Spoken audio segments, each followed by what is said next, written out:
Untuk materi ini, kita akan bicara terkait dengan tren perilaku sosial. Ilustrasi yang aku pakai adalah yang teman-teman lihat di layar. Ada 5 orang berkumpul dalam satu meja. Ceritanya lagi ketemuan, tapi apa yang dilakukan? Mereka semua sibuk dengan gadget masing-masing. Nah, ini tren yang memang 10 tahun terakhir mungkin ya sudah kita amati. Saat handphone mulai marak, semua orang mulai memakai handphone sebagai media komunikasi, mendekatkan yang jauh, tapi menjauhkan yang dekat. Ini adalah memang fenomena sosial. Fenomena berarti apa yang memang sedang terjadi. Sosial berarti menyangkut banyak orang. Nah, kalau misalnya teman-teman belajar tren perilaku sosial, berarti teman-teman nggak lagi bicara satu atau dua orang, tapi bisa ratusan, ribuan, satu kelompok, atau juga kelompok yang lebih besarnya nanti. Nah, itu adalah konteks sosial yang dimaksud. Jadi, konteksnya adalah banyak orang, bukan hanya satu atau dua orang. Kita akan mulai dengan melihat apa sih sebenarnya tren perilaku sosial yang terkait dengan gizi yang bisa teman-teman temukan di internet. Yang pertama, ada artikel makanan sehat dan jamu diprediksi akan kembali jadi tren kuliner di 2022. Ini adalah satu artikel yang memaparkan terkait dengan tren perilaku sosial masyarakat Indonesia dikaitkan dengan kesehatan atau gizi. Nah, mungkin teman-teman yang lebih paham ya bagaimana jamu itu sebenarnya juga berasal dari zat-zat yang bergizi atau ramuan-ramuan yang bergizi, lalu diolah dan akhirnya disajikan ke masyarakat sebagai ramuan tradisional. Jadi bukan tanpa alasan mereka disajikan, tapi memang kandungannya itu bergizi. Nah, bahkan ada beberapa hotel di Bali yang sudah menyajikan jamu sebagai salah satu minuman pilihan mereka. Kalau di Bali, yang aku tahu, kalau teman-teman pernah dengar, ada hotel namanya Desa Potato Head. Nah, di sana karena mereka mengusung konsep go green, sama sekali nggak ada sampah plastik, sangat dikurangi sampah plastik, bahkan tisu pun hanya disediakan di beberapa tempat di toilet, dan di kamarnya itu juga semua memakai bahan-bahan yang bisa di-reuse. Lalu yang menarik juga adalah mereka memberikan welcome drink itu berupa jamu. Kalau hotel-hotel lain masih berpacu pada koktail, mocktail, yang minuman-minuman manis yang kita nggak tahu ya kandungannya itu apa ya. Tapi kalau misalnya si hotel ini dia menyajikan jamu. Nah, sebenarnya ini menjadi satu hal yang menarik, satu tren yang nantinya bisa teman-teman teliti. Teman-teman lihat kembali, apa sih yang melatar belakangi perilaku masyarakat itu bergeser.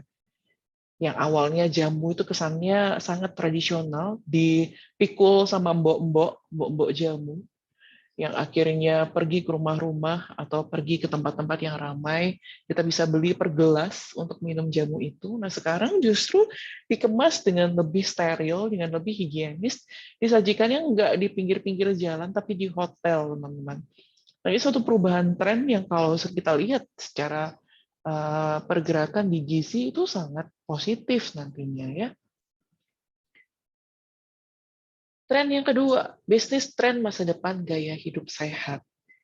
Nah, di sini ada survei yang melihat, ini sebenarnya kajian secara bisnis ya, dari Universitas Bina Nusantara atau BINUS, apa sih tren bisnis yang terkait dengan gaya hidup sehat nantinya.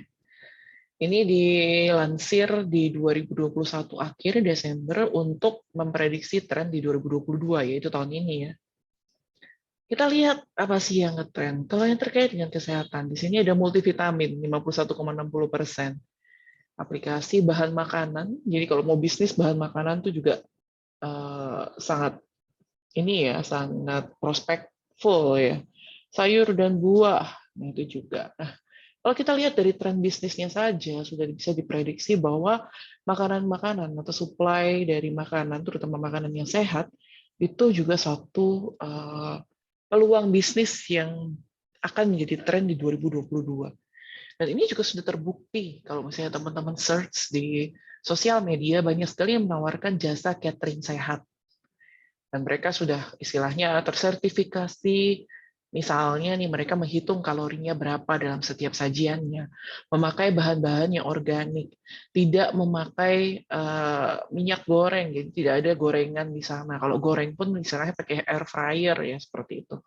Nah, tawaran-tawaran seperti demikian sebenarnya menunjukkan bagaimana perubahan perilaku masyarakat secara umum atau secara lingkup yang luas terkait dengan gizi atau bagaimana masyarakat akhirnya lebih membuka mata terhadap keseimbangan gizi yang mereka miliki.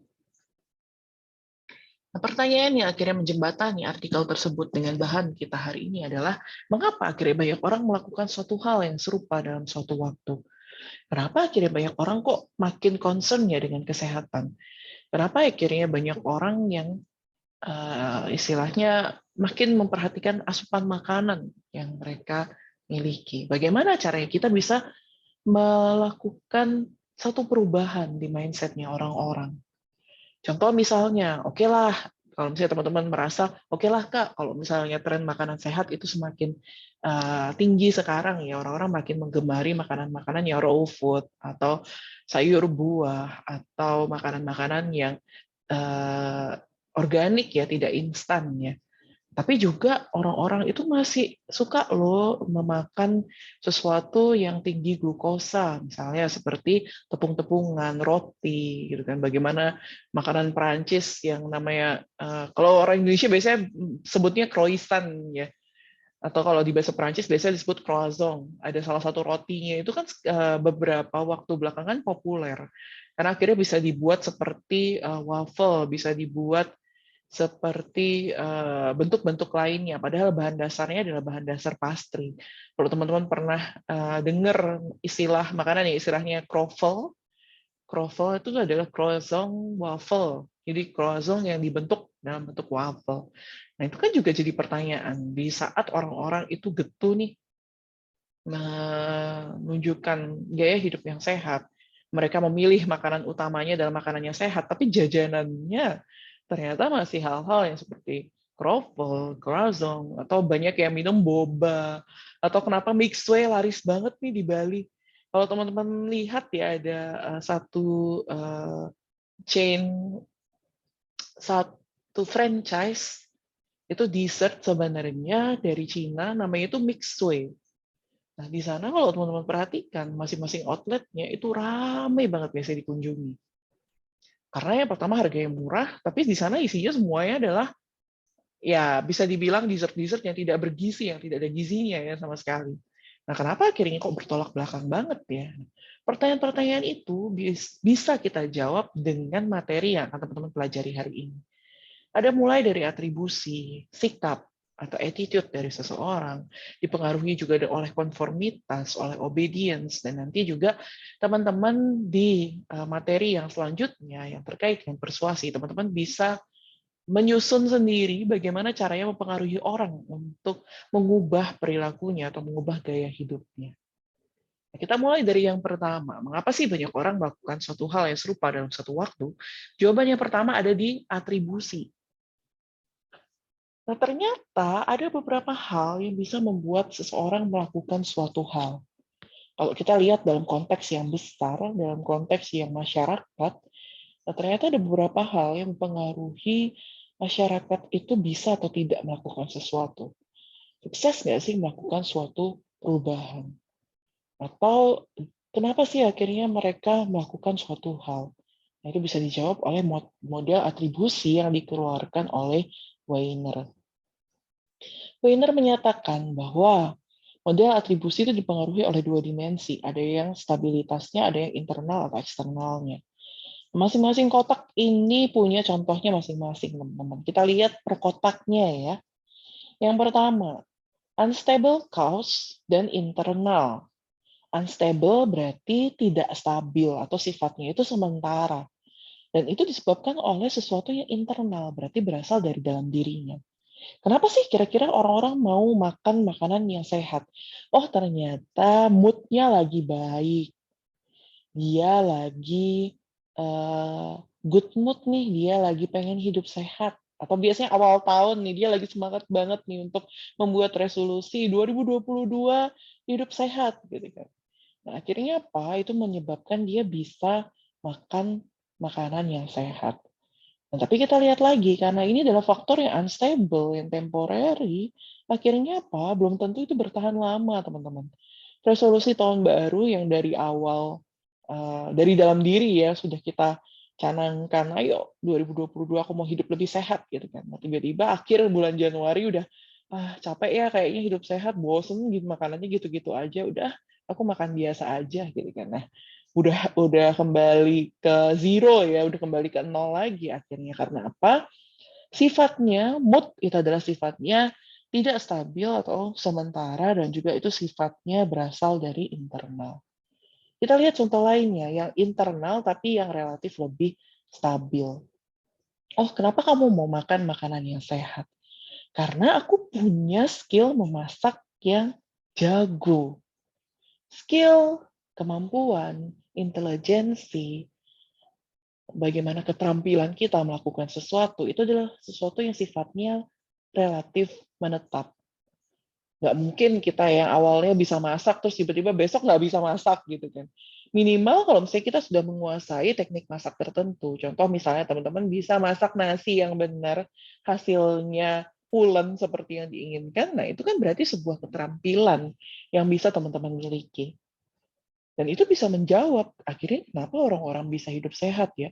Oh, ternyata sekarang makanan sehat itu mudah untuk dimasak.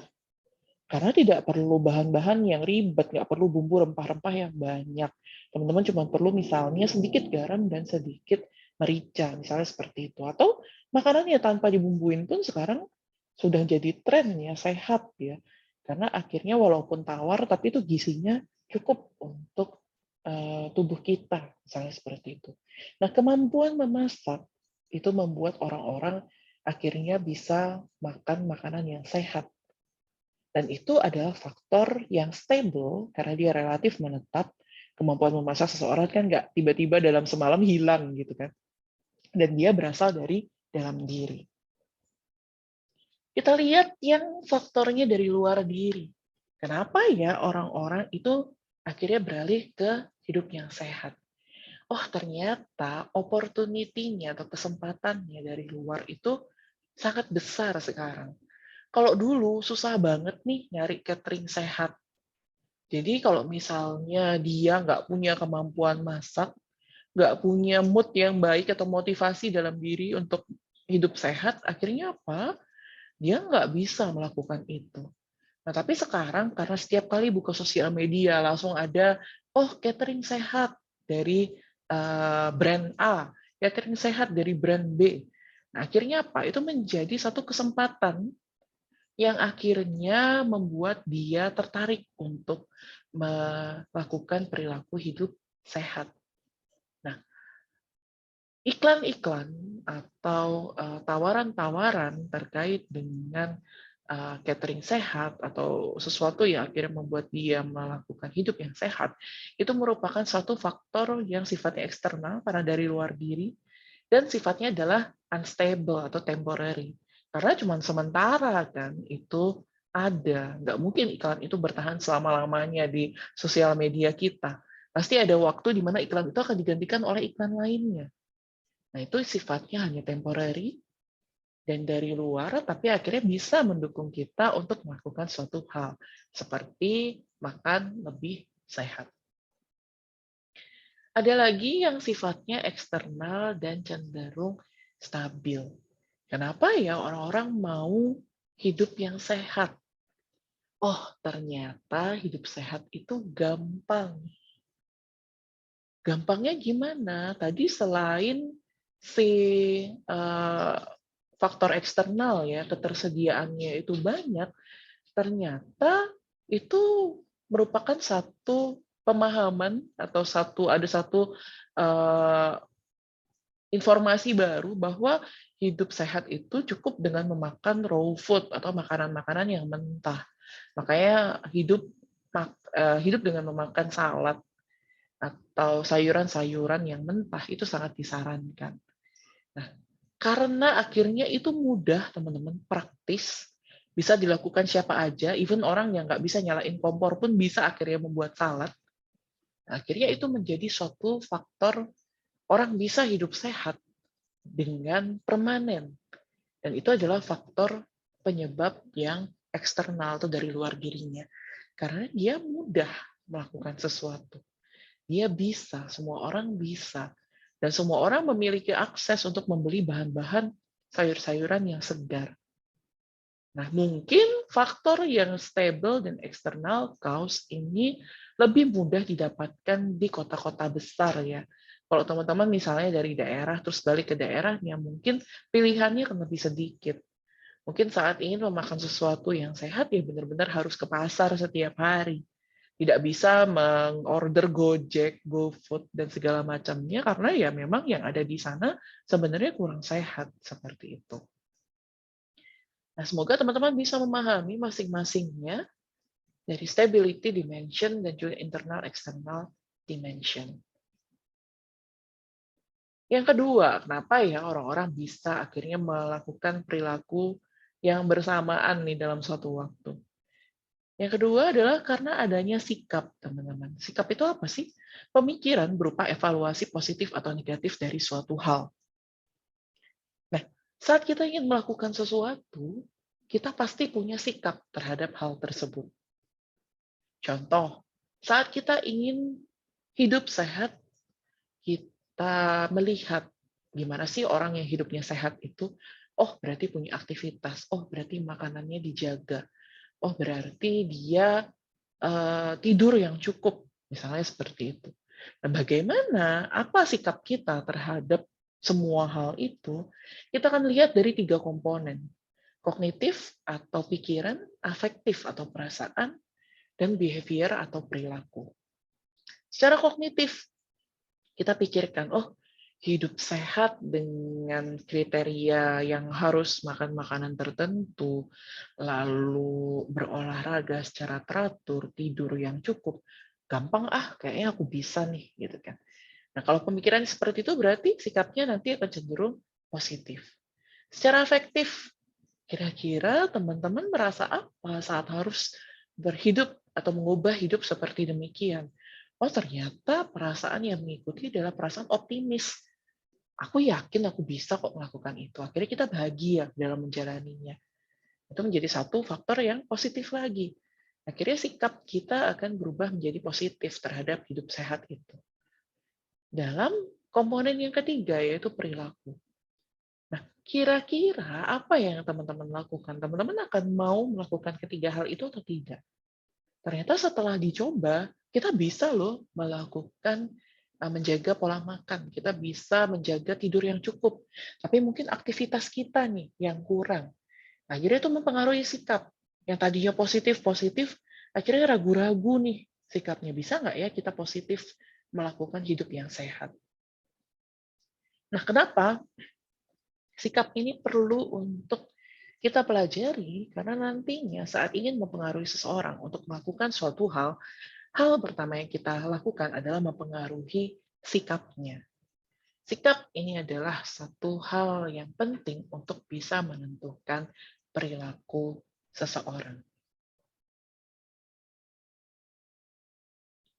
Selain tadi ada beberapa komponen dari sikap, ternyata sikap pun ada dimensinya, teman-teman. Apa sih bedanya dimensi sama komponen ya? Teman-teman bayangkan kayak misalnya hmm, jari.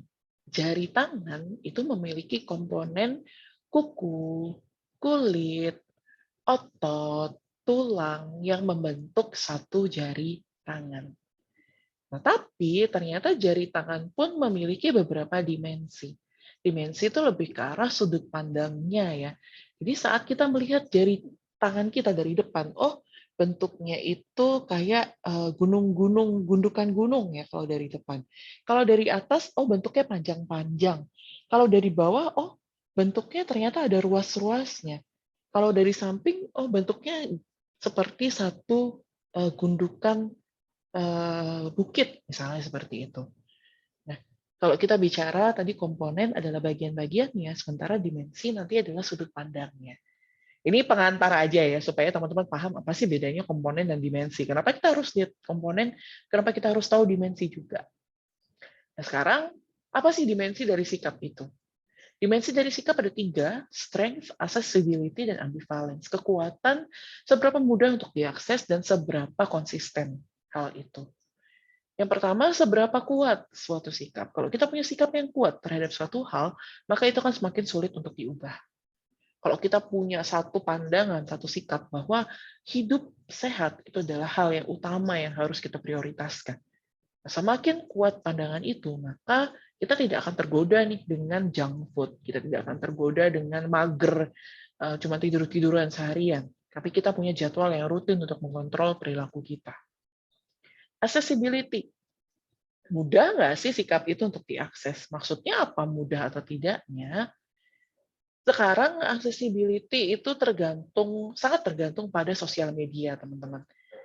Apa sih yang banyak kita baca di sosial media, itu akan mempengaruhi sikap kita terhadap suatu hal.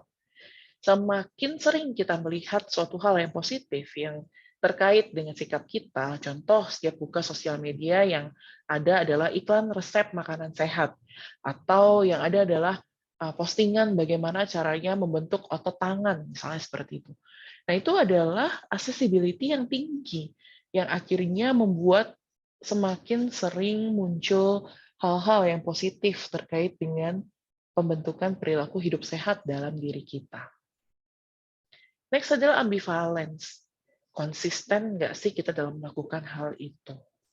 Nah, konsisten juga nggak sih antara pemikiran kita, lalu perasaan kita, dan juga perilaku kita? Semakin ambivalence yang tinggi atau semakin tidak konsisten, ambivalence itu kan dia terombang-ambing, ya, tidak konsisten, maka sikapnya akan semakin rendah terhadap hal tersebut. Contoh misalnya terhadap perilaku hidup sehat. Pikiran kita udah tahu bahwa ini adalah satu hal yang harus dilakukan. Perilaku kita juga udah berusaha untuk mencoba. Ayo, hari ini makannya sayur-sayuran aja ya, jangan makan terlalu banyak yang berlemak. Tapi ternyata perasaan kita tidak sejalan dengan itu. Saat kita dipaksa makan sayur-sayuran, kita nggak happy. Kita merasa marah dengan itu. Akhirnya apa? Itu menandakan ambivalence yang tinggi. Itu menandakan bahwa kita akan sulit untuk mempertahankan sikap kita untuk hidup sehat. Nah, di sini teman-teman, untuk bisa membuat satu perilaku itu lebih konsisten, maka kita butuh ambivalence yang rendah. Maka kita butuh kognitif, afektif, dan psikomotor atau perilaku, perasaan, dan juga pemikiran itu sejalan. Berarti kalau misalnya teman-teman masih nggak terima nih bahwa, kenapa sih aku harus makan sayur-sayuran, emang aku kambing gitu kan. Nah, pemikiran-pemikiran seperti itu harus diubah dulu supaya nanti itu sejalan dengan pemikiran yang lain.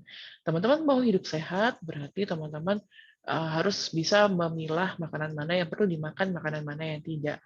Berarti teman-teman harus ready, harus siap untuk berolahraga atau beraktivitas fisik setiap harinya. Berarti teman-teman harus siap untuk tidur cukup setiap harinya, nggak lagi begadang. Itu adalah usaha untuk bisa membuat ambivalensinya ini rendah, sehingga sikap kita itu akan semakin tinggi, semakin positif terkait dengan hidup sehat itu.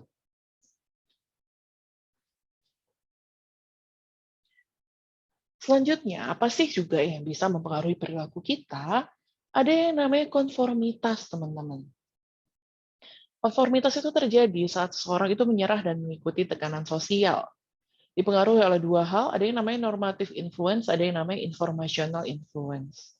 Normatif itu lebih ke arah takut karena adanya konsekuensi yang negatif kalau kita nggak melakukan hal yang sama.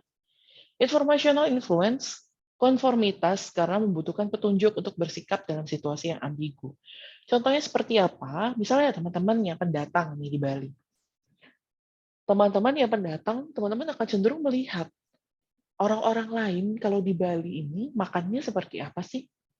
Anak kosan kalau di daerah sekitar Undira itu makannya di mana sih? Nah, teman-teman akan cenderung melakukan konformitas terkait dengan pola hidup. Sebenarnya konformitas ini mengacu pada banyak hal ya. Contoh yang paling umum dipakai adalah kenapa sih orang-orang itu ikut demonstrasi gitu kan? Kenapa harus unjuk rasa? Oh, banyak orang yang memang tahu apa yang mereka suarakan di sana, tapi banyak juga yang ikut-ikutan.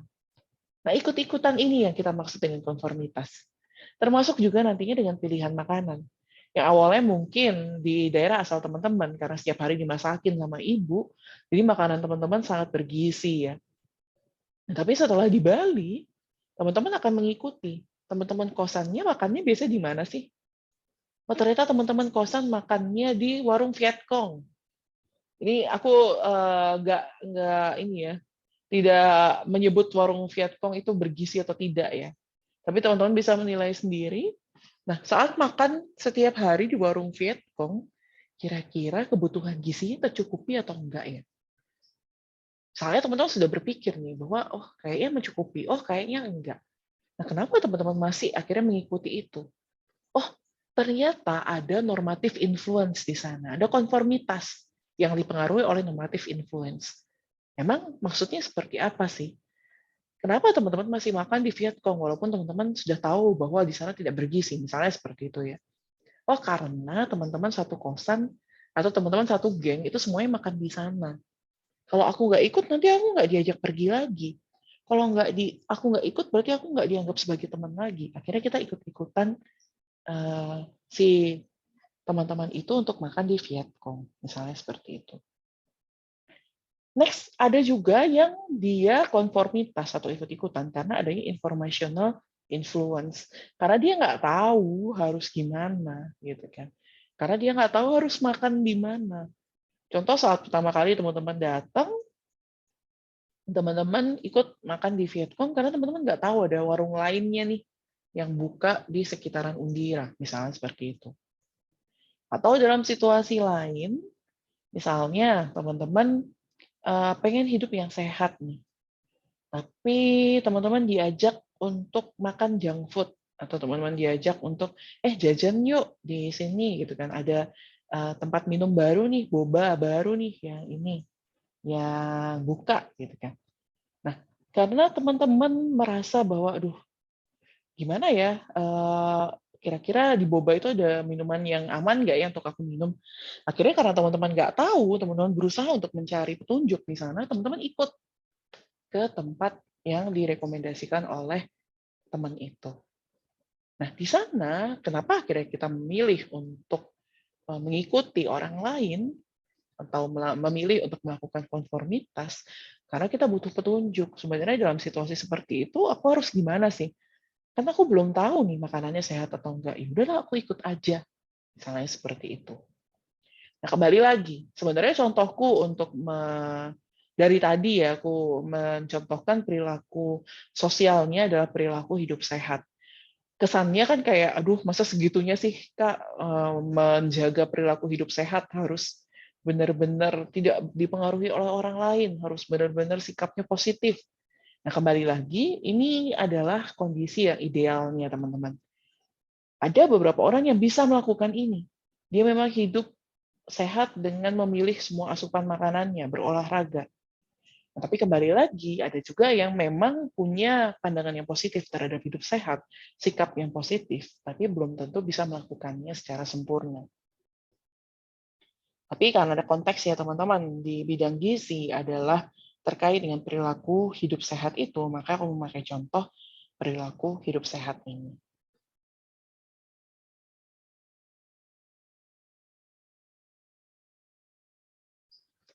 Lanjut, kenapa orang-orang memilih melakukan perilaku tertentu? Jawabannya juga ada di obedience atau kepatuhan. Kenapa ya kita memilih untuk hidup sehat? Oh, karena disuruh oleh figur yang lebih berkuasa. Saat teman-teman di rumah, figur berkuasanya siapa? Orang tua pastinya. Saat misalnya mereka masak sesuatu yang sehat di rumah, nggak mungkin dong kita bilang, nggak, aku mau makan ini aja, ayam goreng aja, aku mau makan boba aja, aku nggak mau makan nasi, gitu kan. Nah, akhirnya apa? Itu menjadi satu sikap yang tidak patuh. Padahal kepatuhan ini yang akhirnya nanti bisa membuat kita lebih diterima. Karena apa, teman-teman? Setiap orang itu punya social rules atau perannya masing-masing. Saat di rumah kita berperan sebagai anak pastinya.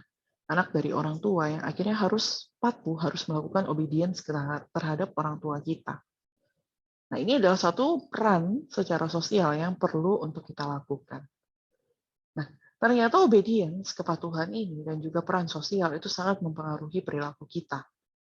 Dan itu juga mempengaruhi, bisa nggak sih kita melakukan perilaku hidup sehat? Oh bisa, kalau misalnya kita patuh kepada hal-hal tertentu. Oh tidak bisa, karena kita patuh kepada perilaku, misalnya orang tua kita juga hidupnya nggak sehat nih selama ini. Karena kita patuh pada mereka selalu makan di rumah, akhirnya kita makan apa yang mereka sajikan, walaupun mungkin itu tidak sesuai dengan kriteria hidup sehat. Nah, itu juga bisa. Jadi, obedience itu kepatuhan yang memang sangat menentukan perilaku, apalagi kalau misalnya kita masih berada dalam wewenang figur otoritas ya. Kita masih berada dalam wilayah kekuasaan figur otoritas ini. Makanya sekarang teman-teman mungkin sebagai mahasiswa yang sudah ngekos sendiri punya pilihan yang lebih bebas untuk melakukan sesuatu dibanding dengan teman-teman yang masih hidup bersama dengan orang tuanya seperti itu. Oke, mulai dari sikap kepatuhan, konformitas, atribusi, semoga itu bisa menjawab pertanyaan ini. Mengapa kira banyak orang yang melakukan suatu hal yang serupa dalam suatu waktu? Dan juga menjawab pertanyaan-pertanyaan yang tadi aku ajukan terkait dengan tren perilaku sosial yang kita bahas, yaitu tren hidup sehat.